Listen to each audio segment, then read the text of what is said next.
Must be running as he usually does.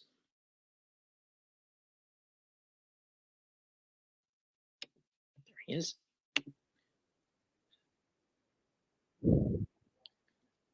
Before we begin, let's start. I am more than ready. Let's get this done. Before we begin, let's start with a moment of silence to the passings of both Terry Funk and Bray Wyatt. One man who was well worth his time, and a man whose character work was ahead of his time. He wasn't just ahead of his time. Bray Wyatt was a third-generation talent. He is the son of Mike Rotunda, a.k.a. IRS. I know. Jeez. And what does that make him? The grandson of Blackjack Mulligan? Yep. You know you're in royalty if you're a third gen like that. This is just all surreal. Because I thought, in my opinion, he was going to recover because the cause of death was ultimately been revealed that he had COVID this year. And that led to some complication that led to him, oh my God. A heart attack. I mean, with Funk, we all knew it was coming. I mean, he was put in hospice for dementia. Oh my God. I know. God rest his soul. Even then, even if you're a second generation wrestler, you're born into royalty. Yep, that's right. It's just, this year has been full of shocks, but this was the biggest. Yeah. And from what I've been hearing, WWE has already stopped their storyline for this week. Yeah. I mean, Jay Briscoe, Jerry Jarrett, Billy Graham, Bushwhacker Butch. Everyone's talking about Bray Wyatt. Everyone. Yeah. Terry Funk, Sheiky Baby, and Bray Wyatt. May Iron Sheik rest in peace. He lived a good life.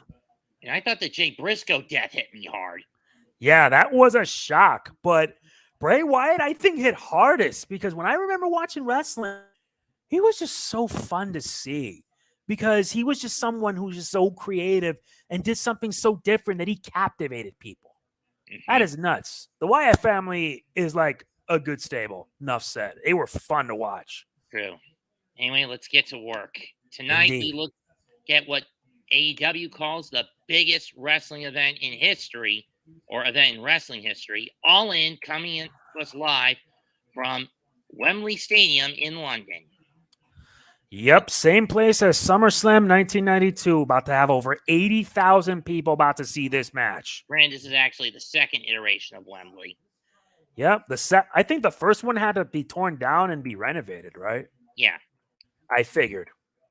We kick it off with the ROH World Tag Title match. This is a little puzzling considering Tony was going out of his way to separate AEW and Ring of Honor content. But regardless, better than you, baby. AEW World Champ MJF and Adam Cole are pulling double duty. Their opposition, the ROH World Tag Champs, the United Empires, Mark Davis and Kyle Fletcher, Aussie Open. Oh, this will probably be an interesting fight, to say the least. Personally, I already think the outcome's clear-cut. This is where the trigger's pulled and MJF double-crosses Adam. I wouldn't be surprised if they do that. And if that happens, Aussie Open retains. Not going to be shocked by it. I'm not going to be shocked about it either. Next up, Jack Perry putting the FTW title on the line against the man he took it off of, Hook. Hook is hellbound on vengeance, and I don't blame the kid. Yep. And the thing is, both this and the previous match are going to be on the pre-show. And when you consider that for Hook, that title is a family heirloom, a title that his father carried throughout the dying days of ECW. Wow. That is insane. We all know who his father is. Yes, we do. Yes, we do indeed. So if I were to pick, I would say have Hook win it. Have Hook win it back, I would agree. But some tells me Perry is going to take every shortcut in the book he can get. Indeed. Now we go to the main card, and this is where we're going to be out of order since we don't know what order Tony is going to put it in. Let's just put in number. Let's just talk about it in numbered order because I already have the Wikipedia list. Let's just go through it starting from 3 all the way to 11, because we know that the number 11 is going to be the main event. Yeah, FTR defend the tag titles against the Young Bucks, and given that Cash got arrested for assault recently. Jesus Christ. They may as well. FTR is going to end up dropping the belts of the Young Bucks. Yep. So I'd say my vote's on the Young Bucks. That's just to avoid legal issues. Mm-hmm. Fatal 4-way. Hikaru Shida defends the women's title against Toni Storm, Saraya, and Dr. Britt Baker, DMD. When you have two of the outcasts and two of the OGs going at it, something's got to give. Yep, indeed. As for who wins this, I'm going to say Shida. I'm also going to say Shida. Shida will retain. Next up, tag team coffin match. Originally, this was Darby Allin and Sting against Swerve, Strickland, and AR Fox. But Fox got fired from the Mogul Embassy, and he got replaced with Christian Cage. That's got to be an oof. I've never seen a tag team coffin match. The closest I know of was that handicap casket match, Undertaker versus the Orns at No Mercy in 05. Mm-hmm. And we all know this is basically just fodder to build up Darby versus either Christian or Luchasaurus for the TNT title at All Out next week.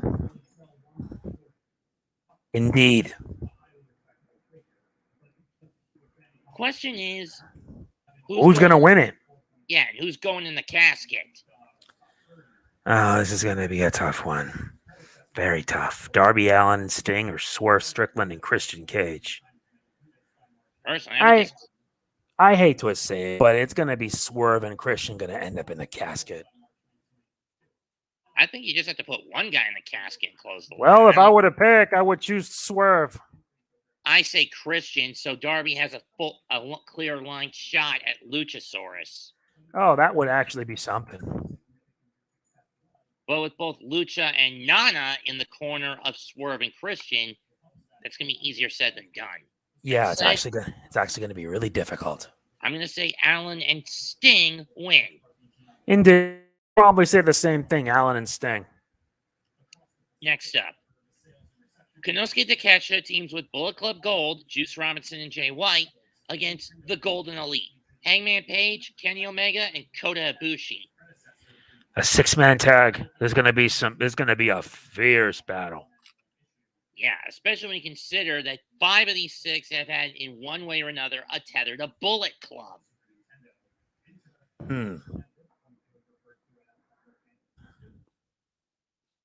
I mean, even though what I heard recently from David Finley's response to all the other subgroups outside Japan and Bullet Club that call themselves Bullet Club, like Dalek Foley's little branch in New Zealand called the Rogue Army and Bullet Club Gold, he says that even if you're wearing Bullet Club outside Japan, you're just a damn cosplayer. Wow. And to him, Bullet Club Gold, Bullet Club in name only.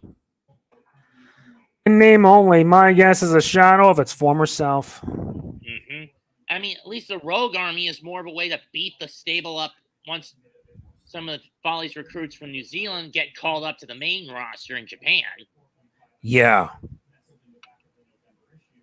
But that said, should he really say about the longest tenured member of the core, something like that, about the longest tenured member of the core 4 of the Bullet Club? Possibly.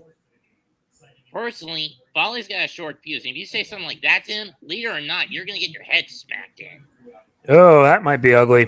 I mean, you saw what happened with Kenny Omega when the whole infighting between him and Cody got outlined in 18. You know what Foley said? Fuck him! Yeah, exactly.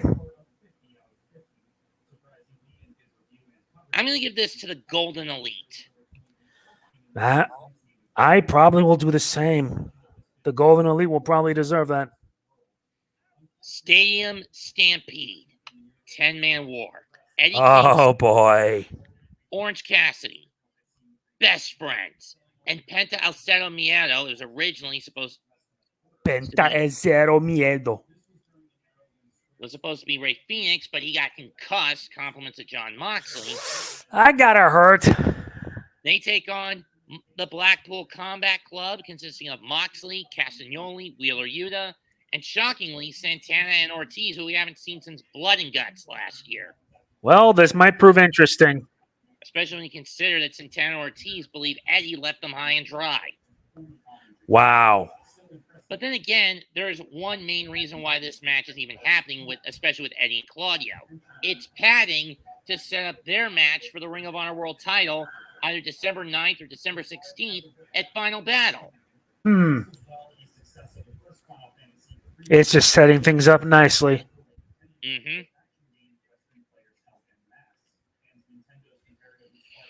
So if I were to pick, I would choose the Blackpool Combat Club, Santana, and Ortiz. They're my vote for the win.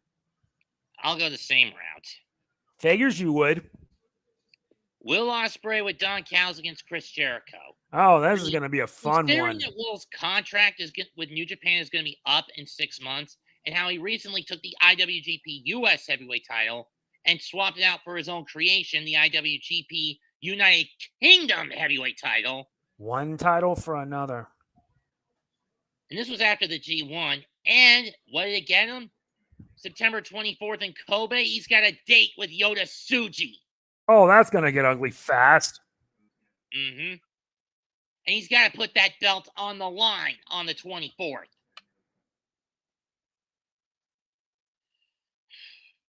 As for Jericho, I mean, let's face it. Callis in Ospreay's corner, we all know the kind of man Callis is. He's a fucking virus. A cancer comparable to Paul Heyman. A man that I view AEW needs to cut away. Indeed. Because look at how he basically corrupted Kenny Omega.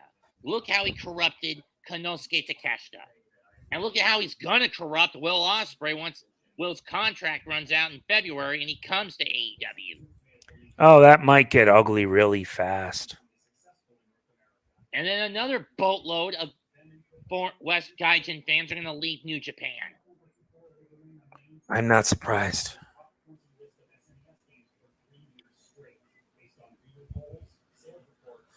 If I were to pick, my vote will probably be on Will Ospreay.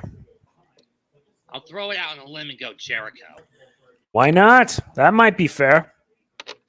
CM Punk against Samoa Joe for the quote-unquote real AEW World Championship. Why does this feel real familiar? The real World Championship?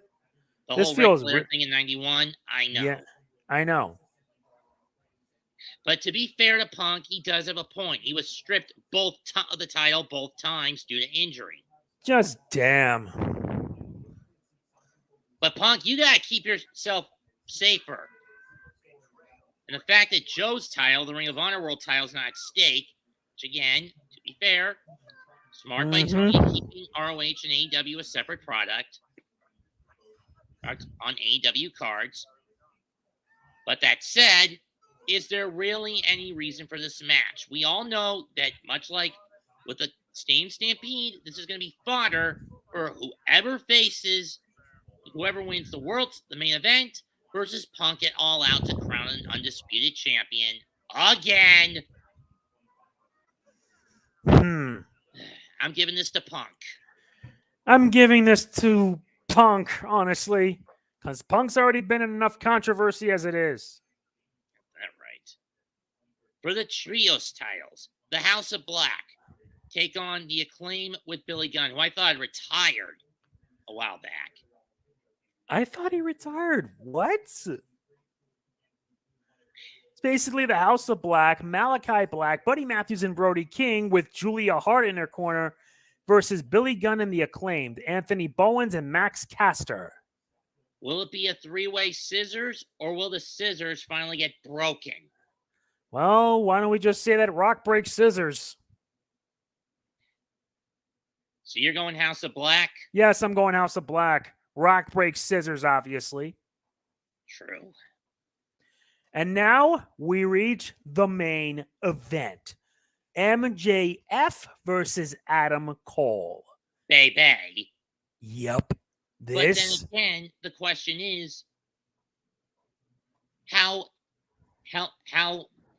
fresh is Adam going to be? You know that MJF's going to leave him to the wolves that are Aussie Open. I know. And it's clear cut if that's the case. There's no way Adam's winning this. I'm giving it to MJF to retain, and we set up MJF versus Punk at All Out. Indeed. That's the only route I see this going. That's my guess, a good possibility. So what's your vote? MJF. Forgive me for saying this, but I'm taking Adam. Interesting. I mean, it would be a miracle if he does win, but odds are, if he's that beaten up by Aussie Open, he's not on Sunday afternoon. Well, another day, another podcast in the books. Yep. That's it for us. Leave a comment, smash the likes, and sub to our channels. This is Mega Man G, Mets 2128. We're signing off. Till then, Peace out. Goodbye and good night. Bang. And cut.